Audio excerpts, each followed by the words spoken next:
We say God is good all the time, and sometimes, people struggle with why you would say that when there's so much bad stuff going on. And the topic today is man's free will versus God's sovereign purpose. Because people have a hard time connecting these. This is one of the theological questions I get the most from people is on this topic. Proverbs 19:21 says, "You can make many plans, but the Lord's purpose will prevail." And behind the scenes, God is always orchestrating his willed purpose. Do you know that you have two things in common with Adolf Hitler, with 16th century artist Caravaggio, with drug addicts or alcoholics, with Alexander the Great, and even Satan? And the two things you have in common with them are this. The first one is you have free will. They all had free will. And the second one is your life will serve God's purpose regardless of what you do with your free will. Now, if we have free will, but everything is predetermined, how do these two things jive together? How does that make any sense? Well, first of all, we have to talk about what we have free will over. What we have free will over is the way we behave, the decisions we make in terms of our behavior. And the next question is, then what's predetermined by God? Well, that's the fulfillment of his willed purpose. It's important to note that there's a difference between God's will and God's willed purpose. God's will is that we walk with him, that we seek him, that we have fellowship with him. And, I've heard people say, well, you can't step out of God's will. Yes, you can. You do it all the time. You're a sinner. That's when you step out of God's will. That's what sin is, when we step outside of God's will.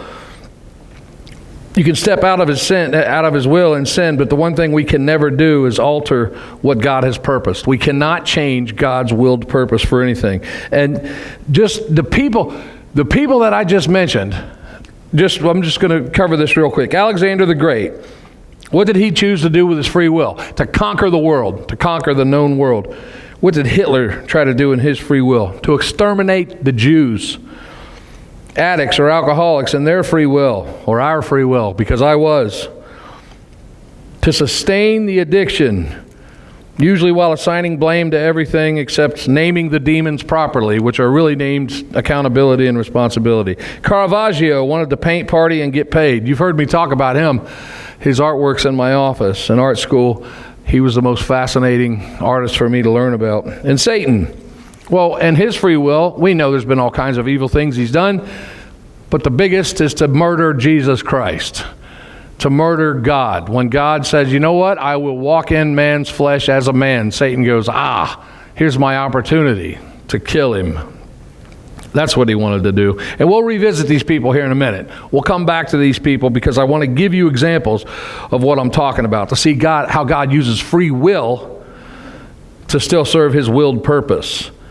So how does divine sovereignty, that's his willed purpose, and human responsibility come together? So God will use, and the reason this is important to talk about is because the goal in life is to align yourself with the will of God, because it makes your life better, more meaningful. You don't have to have these debates with yourself of, does my life serve any purpose? What's the point of it all? When you understand this, you can take comfort in knowing that aligning yourself with God's will, not God's willed purpose, because that's going to happen no matter what you do, but aligning yourself with God's will is what's going to bring you peace. And he'll use your life exactly how he's purposed it. That's where the doctrine of divine sovereignty comes from. Here's an example. Let's say God has predetermined a purpose in your life, and you choose to be a drug addict or an alcoholic. And God's willed purpose, his purpose for your life is this. This person their life is going to be used to help get other people off of drugs and alcohol. That's what your life's going to be. That's what God's willed purpose is. And let's say that you walk outside of God's will with your own free will. You keep drinking and doing blow and partying and gambling and hoe chasing and whatever you do, and you overdose and you die. Well, what happens? Well, your name could end up on a pamphlet. Your family will talk to other people who are struggling in addiction. You may serve as a bad example, but the word of your life will reach others and will probably affect and pull someone out of addiction. Now, let's say you've never done drugs or alcohol, and you just want to help people. You want to testify. You want to bring the gospel to them, and you reach others and you influence their lives. This same person we're talking about. Okay. He's fulfilled God's purpose. Well, he OD'd. He's fulfilled God's willed purpose. He came to Christ. He's fulfilled God's purpose. Let's say maybe he started out partying and drinking and drugging, and then he came to Christ later. And then when he came to Christ later, he used his own personal testimony to witness to other people, to go to people who were on drugs and alcohol. He still fulfilled God's purpose. So in each case, there's three different paths. One was in complete rebellion. One was in complete obedience. One started out in rebellion and then went to obedience in Christ. But all three fulfilled God's willed purpose. Even though free will provided three different paths. If God willed that this person was going to help get people off drugs, whether he did it living in his rebellion, whether he did it living in his obedience, whether he did it living in his rebellion and then went to obedience, doesn't matter. God's willed purpose was fulfilled because man cannot change that. We can only change the path we take. My free will and God's purpose for my life can and do exist in harmony. So in all three cases, he fulfilled that. He fulfilled those purposes. Yet he was given free will to choose the path. And the path is what determines whether we go to heaven and hell. Because I can't change God's purpose, but I can choose the path I take. The word path in this case identifies God's will. You know, we're going down that road. Are we going down the road that's consistent with his instructions? That's why I said aligning yourself with God's will. We step out all the time of it, but, you know, we can't change what he's predetermined to use our life for. The purpose in my life will be used for what he designates, and free will dictates my path. One leads to everlasting life in paradise, and the other path could lead to eternal damnation and separation from God. God doesn't send anyone to hell, they choose it. God doesn't send people to hell. I'm sending you to hell. Hell's a choice. It's a choice we make when we turn our back on God. His willed purpose is always fulfilled. Here's one to think about. Think about Judas. I hear people say a lot of times, it's cruel that God allowed Judas to be born into this world solely for the purpose of betraying Jesus. He perished. He committed suicide and he hung himself. It's cruel God did that. God brought him into this world and willed his... I say, hang on a second right there. Let me just listen. Yeah, if that was his willed purpose, was to betray Christ. After he did that, he could have begged Christ's forgiveness. He could have fell down and cried and repented like David did for 3 days. He could have said, "What have I done? I'm sorry." He could have went and begged Christ and bathed his feet in tears and said, "I can't believe I've done this thing to you." He could have done that, but that's not the path he chose. That is not the path. Now, and I'm just saying this. I'm just telling you these are my thoughts. This isn't something I pulled out of the Bible. That is just one of my thoughts. Because I struggle to think that God would have someone be born just to kill them for no other reason than to have them be a betrayer and kill them. Especially when everything else in the Bible tells us about free will. What if Judas would have done that? Christ said, anyone that calls on his name is forgiven. Well, that's not what Judas chose to do. He chose to hang himself, to kill himself, to give into guilt, which is a tool of the enemy. God's purposes are disconnected from our intentions, and I want you to remember that. His purposes are rock solid. Our intentions can be wonky and, sometimes motivated by the wrong things. The whole point of the message is to deepen our trust in God. Knowing that he's always in complete control allows room for comfort. Comfort is a reward. I'm talking about spiritual peace. Comfort is a reward of faith, and faith is strengthened by wisdom, and wisdom is gained through meditation, prayer, and moving closer to God. Like James 4:8, draw near to God, he'll draw near to you.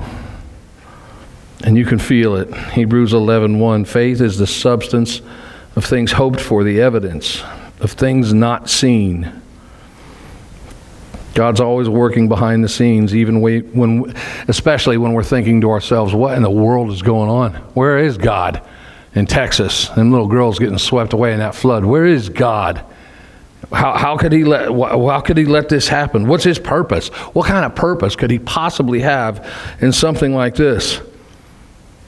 This is why we are to trust God, because he will prevail, his purposes will be served, and we will benefit. And the tough part for us to accept sometimes is the benefit may not be here, it may be in eternity, because our value system should not be placed on what happens here. That's what I talk about this all the time.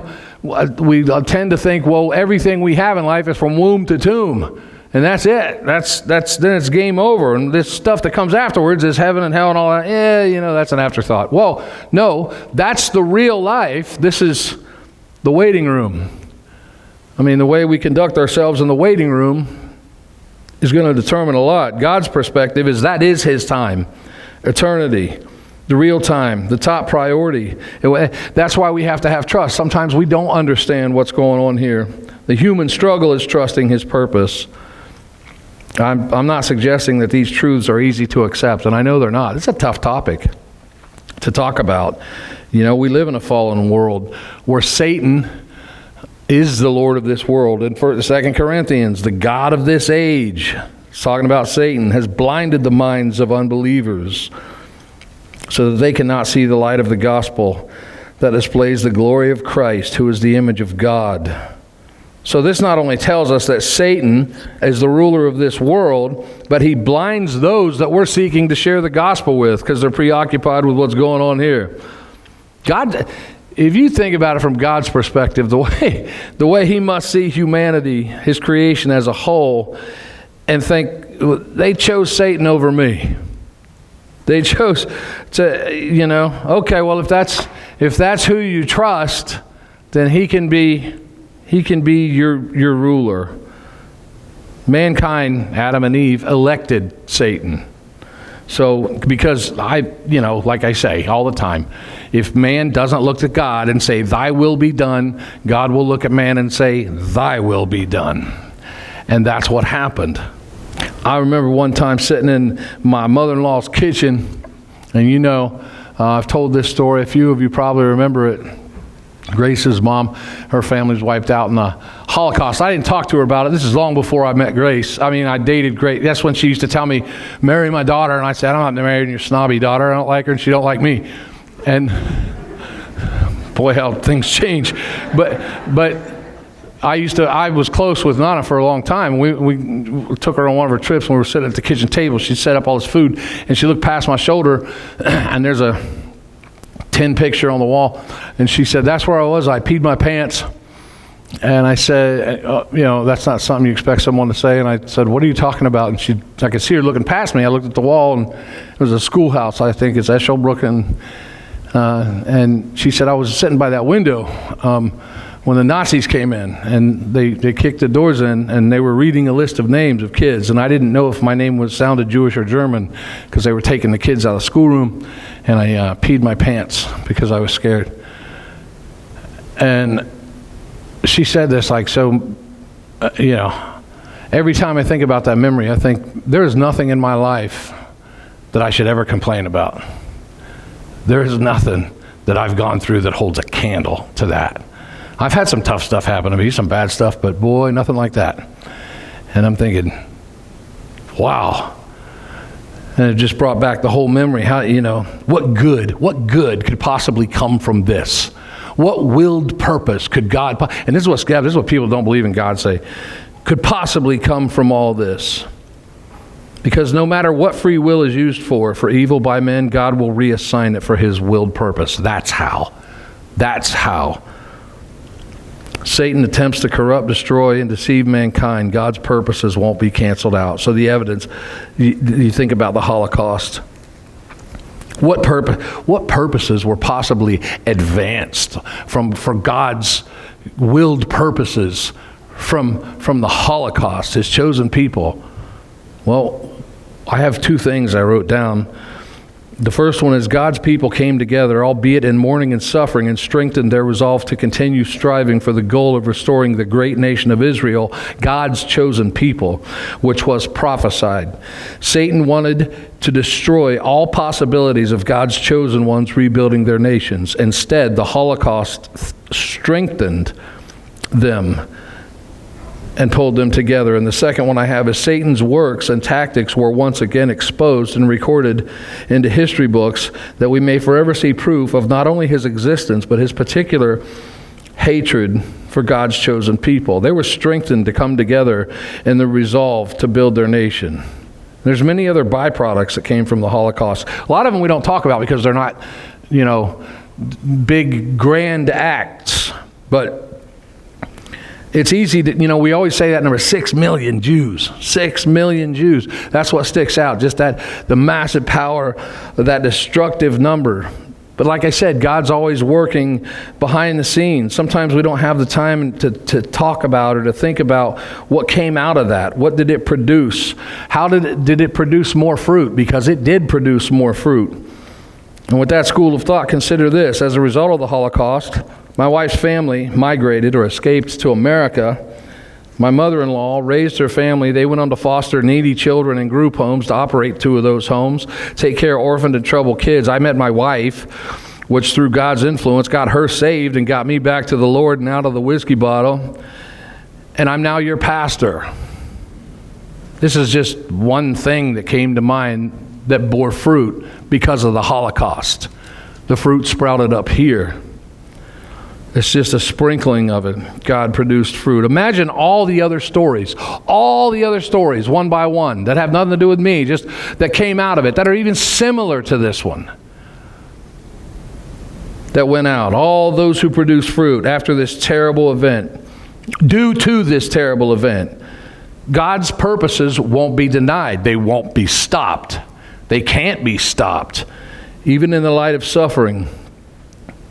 It's like if Satan wants to go and bulldoze over a garden that God has planted. Well, his bulldozer just spreads the seeds, and the garden is bigger now because it's spread over a larger area, and it pollinates and keeps growing. That's how God's power works. And in the midst of the Holocaust, in the midst of the flood, of losing the girls at Camp Mystic, we don't see it, but things come out of it. He has and always does work in that way. It's a small mirror image of what happened at Golgotha. Satan wanted to torture and slaughter the only sinless person that ever walked the earth, God himself, walking in flesh, Jesus. But God repurposed Satan's evil and used it to bring salvation instead. Isn't that a kick in the teeth? God is not mocked. Serving God willingly will assure us a place in the eternal kingdom of heaven. Rebelling against God is pointless, because he'll still use your efforts. He'll still use your rebellion or your destruction for his purpose. You can't beat God. In retrospect, what do we learn about Satan in all of this? Well, we learn that his rebellion was and continues to be a complete failure. If he's viewed as anything, he should be viewed as an exile. We learn that working against God will only serve to greatly glorify him, even more than we intended to. His purposes will be fulfilled and will be covered in embarrassment as rebelling. Hitler, we talked about Hitler a second ago. In his pride and his delusion, he thought on his own free will he could destroy God's people. 1 Corinthians 1:27 says, God has chosen the foolish things of the world to put to shame the wise. And God has chosen the weak things of the world to put to shame the things which are mighty. Where are the Jews now? I'll tell you what, everybody else in the Bible's gone. The Moabites, the Hittites, the Tishites, all the ites, they're gone. But the Israelites are still there. Where are they now? They're the leading nation in agriculture, science, humanitarian efforts on the region, and technology, with one of the most fierce fighting military forces the planet has ever seen and still is. And God, their king, is still on the throne. That's where the Jews are now. Where are the Nazis? Their leader died in a basement like a rat. He committed suicide because he was too much of a coward to fight, like those he commanded and forced to fight, the elderly and children. And his followers ran like roaches with the lights on. That's where the Nazi Party is. That's the people that killed 6 million Jews and looked powerful at one time, until we saw the full might of God on display. Over the decades, we had the luxury of examining history. Human examples in fulfilling his purpose. Another one, this has been popping up so much in the past month, and I'm sorry to bring it up again, but I couldn't avoid it. It's Alexander the Great. In Daniel, it says, "And a mighty king shall stand up, that shall rule with great dominion and do according to his will. And when he shall stand up, his kingdom will be broken and shall be divided toward the four winds of heaven, and not to his posterity, nor according to his dominion which he ruled. For his kingdom shall be plucked up for others beside those." That is Alexander the Great. That is about Alexander the Great, and I don't have time to go into a discussion about why, but if you want to talk to me about it, I'll be happy to. But you can take it to the bank. That is about Alexander the Great. So his intention was to conquer the world. He wanted to conquer the known world, right? This was before Jesus. What was God's purpose? Well, we know what God's purpose, what God did with Alexander the Great's work. Because of Alexander the Great, he made new roads that connected every city, and he made Greek the dominant language. He basically poured the gasoline for the gospel to blaze up and spread. The gospel spread like wildfire because of the work God used that Alexander the Great did. Greek was the dominant language. Roads connected the cities. It was ready for the preaching. That's what God did. That's what God did with Caravaggio. We talked about Caravaggio. He was an artist. He was a drunk, a scoundrel, and a terrible person, horrible person. But God used his work to bring people into the church. And I've talked in detail about him. I won't go into that today, maybe another time. I've done it a few times. It's an interesting story about him. And we know Satan wanted to destroy purpose. That was his will. What was God's purpose? Well, like I said, provided salvation for his people, and through the resurrection demonstrated that the reality of eternal life is present for all who seek Christ. So, some Christians see, when they talk about it, they only talk about the one part of Satan. Well, he's evil, he was a predator. He wanted to kill God. He came into the world to kill Jesus. He wanted to murder Jesus, nail him to the cross. That's true. But when you consider the whole story and how God's purposes are always achieved, and that attacking God only humiliates and embarrassing the one attacking, there's more glory to this story. It becomes apparent that the school of thought is it's missing something. And what it's missing is spiritual victory is determined by the end result of the war, not the methods of the battle. Jesus was not the prey. Jesus was the predator. Jesus didn't come into the world to take a beating. Jesus came into the world to give a beating. He came into the world to endure the pain and suffering that was meant for us. He delivered the final fatal blow to the enemy, but also to death itself. That was God's willed purpose. That's what happens when you attack God. I mean, who's tougher in the fight? The guy standing there swinging constantly that can't make a dent in the other person, or the guy who can stand there and take it and say, "Is that all you got?" Because that's what happened. Satan tried everything he could to kill Jesus, to kill God. Swing, swing, swing, connect. He's on the cross, he's bleeding, he's dying. Swing, swing, swing. And then the tomb rolls open. That's the best you got? Still here. Who's tougher? That's the one that's tougher. It's foolish to live in rebellion. It is foolish to not try to align our will with God's will. It is absolutely impossible to be victorious in any of those situations. Hitler was not victorious.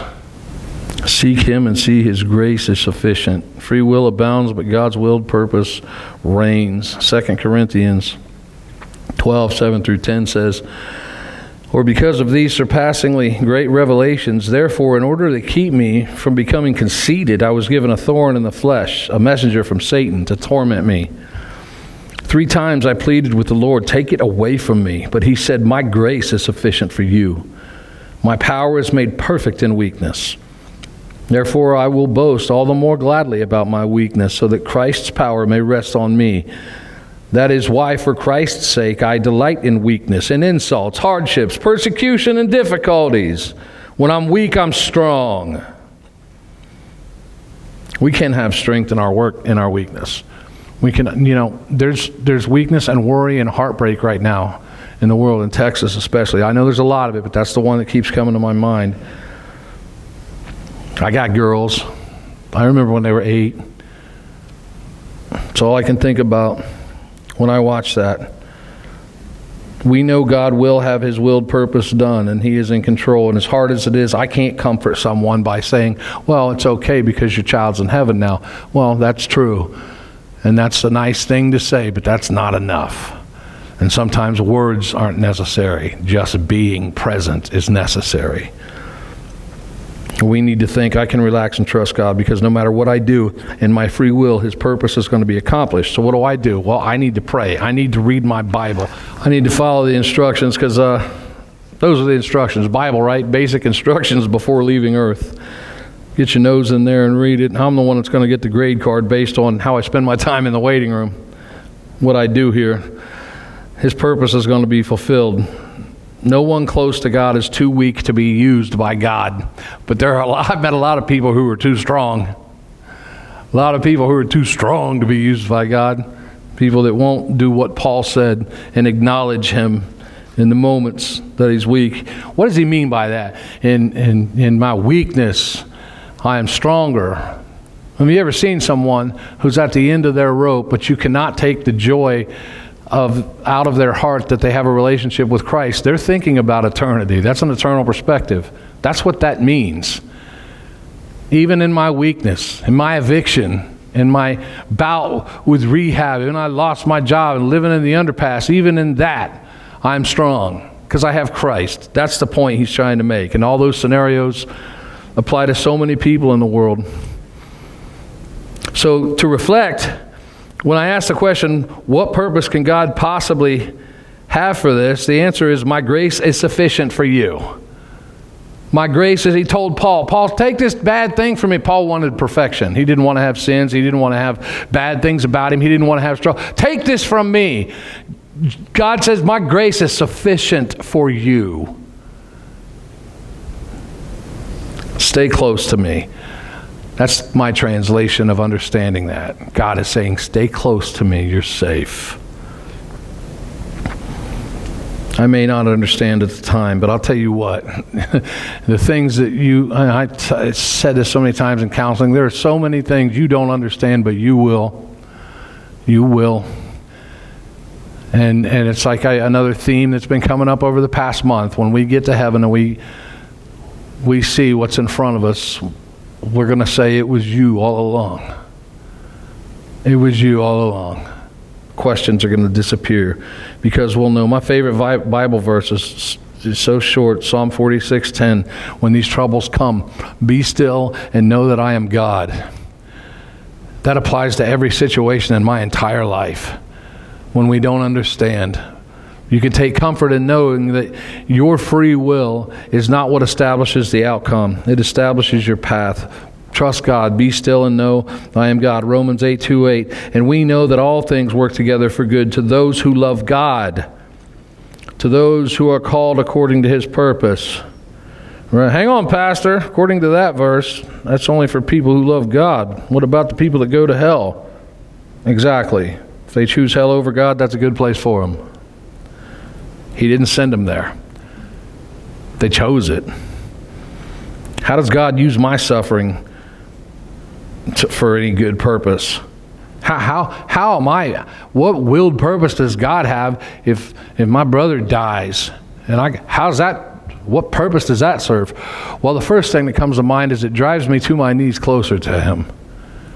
It drives me into the truth of His words that His grace is sufficient for me. That becomes a reality. Jeremiah 29:11-13. For I know the thoughts that I think toward you, says the Lord. Thoughts of peace, not of evil, to give you a future and hope. Then you will call upon me and go and pray to me, and I will listen to you.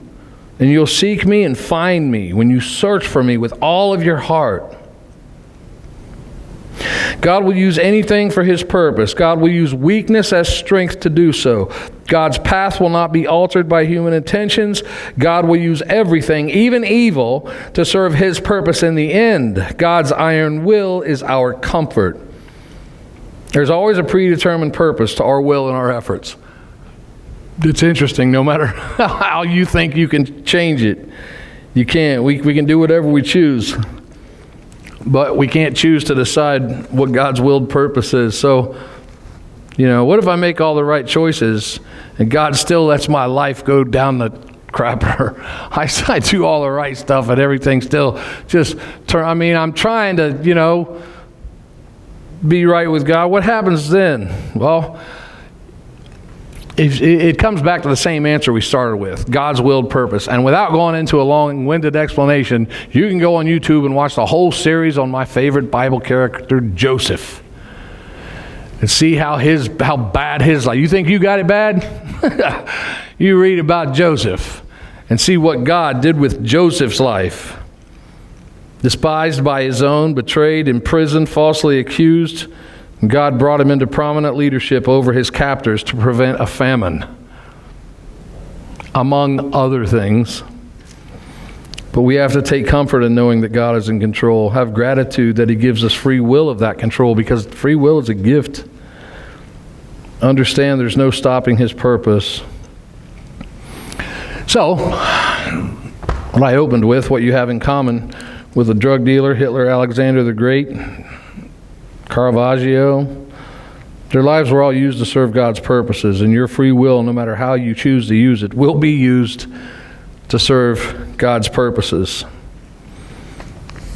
Hey, Pastor, does this mean if I pray, God doesn't listen since he's already decided the outcome? That's another question I get. I just saw that. If everything's willed purpose, what's the point in praying?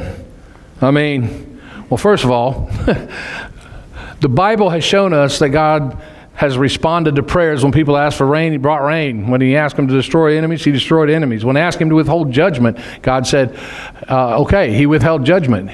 Does that mean God changed his mind? No. From our perspective, it may look that way. It may look like, oh, good, he changed his mind. But from God's perspective, it doesn't look that way.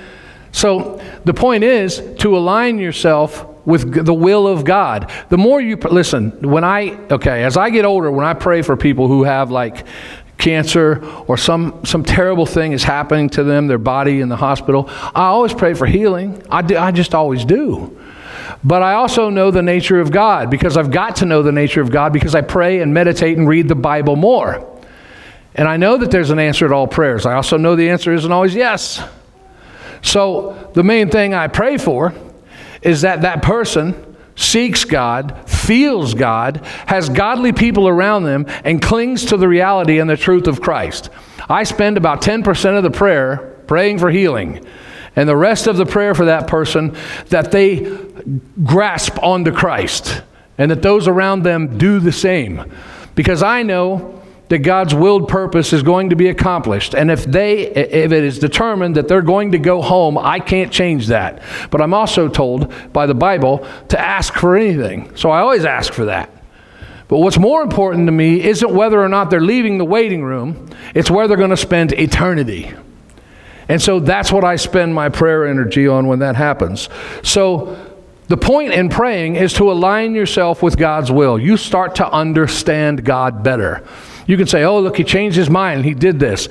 And it's weird. There's two truths happening at once. One truth is, well, first of all, he didn't change his mind. But one truth is your prayer was answered.